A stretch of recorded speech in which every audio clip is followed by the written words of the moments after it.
भोलेनाथ की जय हो, भोलेनाथ की जय हो, माता पार्वती की जय हो, माता पार्वती की जय हो। एक साहूकार था जो भगवान शिव का अनाय भक्त था।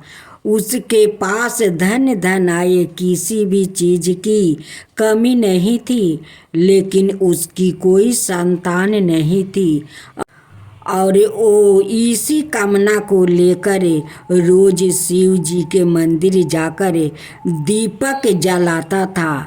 उसके इस भक्ति भाव को देखकर एक दिन माता पार्वती ने शिव जी से कहा कि प्रभु, यह साहूकार आपका अनय भक्त है, इसको किसी बात का कष्ट है तो आपको उसे अवश्य दूर करना चाहिए।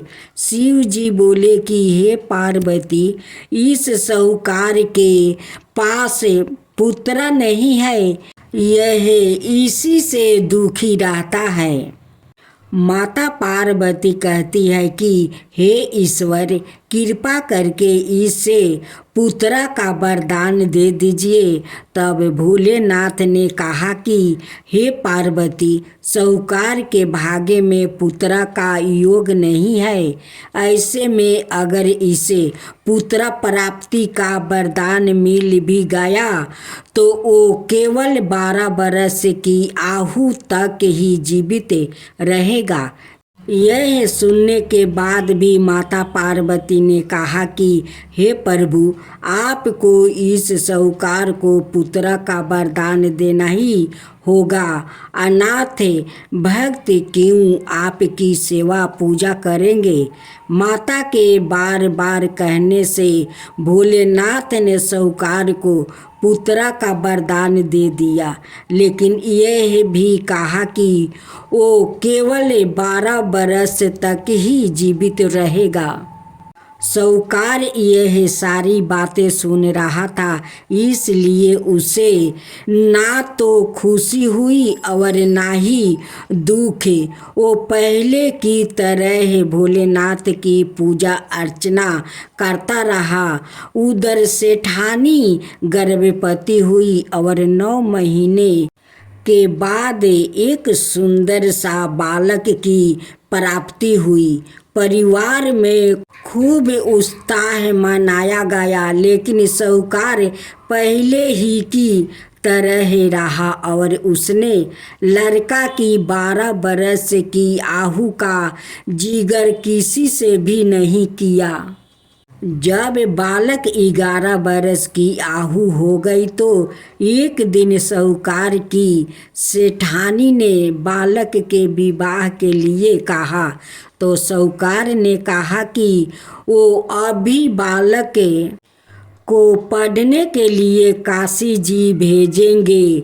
इसके बाद उसने बालक के मामा जी को बुलाया और कहा कि इसे काशी पढ़ने के लिए ले जाओ और रास्ते में जिस भी स्थान पर रुकना, वहाँ यज्ञ करते और ब्राह्मणों को भोजन कराते हुए आगे बढ़ना।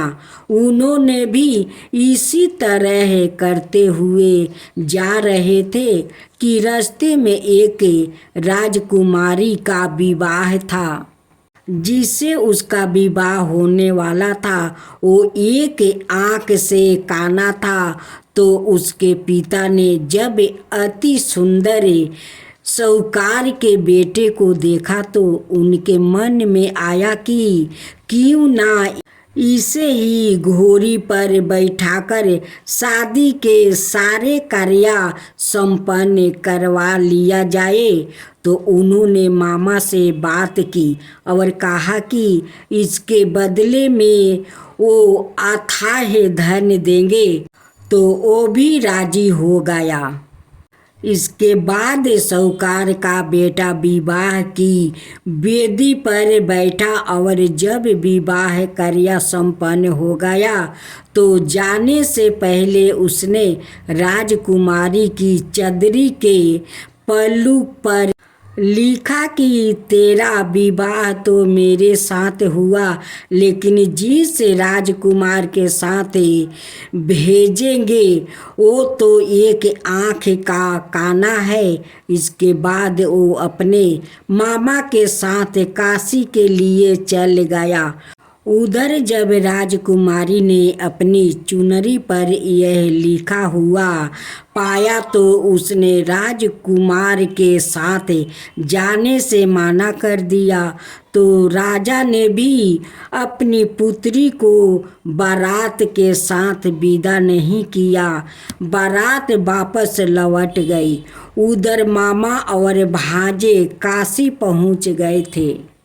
एक दिन जब मामा ने जग रचा रखा था और भांजा बहुत देर तक बाहर नहीं आए तो मामा ने अंदर जाकर देखा तो भांजे का प्राण निकल चुके थे। वो बहुत परेशान हुए, लेकिन सोचा कि अभी रोना पीटना मचाया तो ब्राह्मण चल जाएंगे और जग का कार्य अधूरा रह जाएगा। जब जग संपन्न हुआ तो मामा ने रोना पीटना शुरू किया। उसी समय शिव पार्वती उधर से जा रहे थे तो माता पार्वती ने शिव जी से पूछा, हे प्रभु, ये कौन रो रहा है? तभी उन्हें पता चलता है कि यह तो भोलेनाथ के आशीर्वाद से जन्म हुआ साहूकार का पुत्रा है।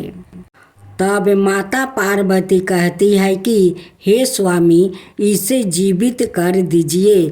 अनाथ रोते रोते इसके माता पिता के प्राण निकल जाएंगे। तब भोलेनाथ ने कहा कि हे पार्वती, इसकी आहु इतना ही थी सो वो भोग चुका है। लेकिन माँ के बार बार आग्रह करने पर भोलेनाथ ने जीवित कर दिया। लड़का ओम नमः शिवाय करते हुए उठा और मामा भांजे दोनों के ईश्वर को धन्यवाद दिया और अपनी नगरी की ओर लौटा। रास्ते में वही नगर पारा और राजकुमारी ने उन्हें पहचान लिया। तब राजा ने राजकुमारी को साहूकार के बेटे के साथ बहुत सारे धन धनाये के साथ विदा किया। उधर साहूकार और उसकी पत्नी छत पर बैठे थे। उन्होंने यह प्राण कर रखा था कि यदि उनका पुत्र सकुशल ना लौटा तो वो छत से कूद कर अपना प्राण त्याग देंगे। तभी लड़के के मामा ने आकर साहूकार के बेटे और बहू के आने का समाचार सुनाया, लेकिन वो नहीं माने तो मामा ने शपथ पूर्वक कहा। तब तो दोनों को विश्वास हो गया और दोनों ने अपने बेटे बहू का स्वागत किया। उसी रात साहूकार को सपने में शिव जी ने दर्शन दिया और कहा कि तुम्हारे पूजन से मैं प्रसन्न हुआ।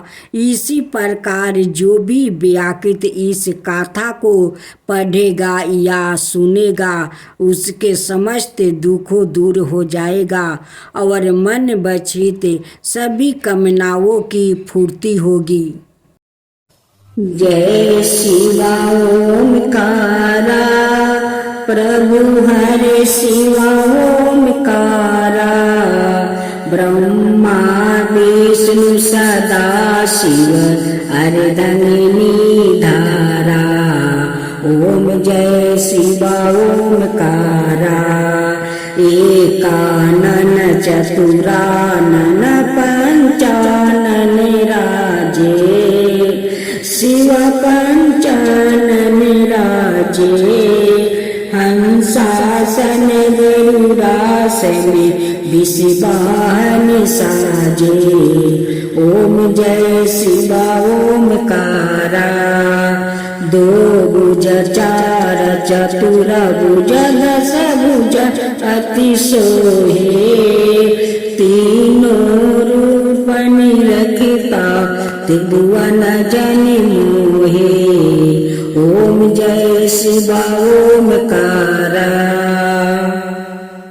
अक्षर माला बने माला मंदी माला तारी चंदन मृग मद सोहे बोले सुभिकारी ओम जय शिव ओमकारा श्वेतांबर पीतांबर गंबरे अंगे सनिकादिके बरे मादिकी भूतादिकी संगे ओम जय शिव ओमकारा करिके मध्यम कमंडल चक्र त्रिशूल धरता जग करता जग भरता जग पालन करता ओम जय शिव ओमकारा ब्रह्मा विष्णु सदा शिव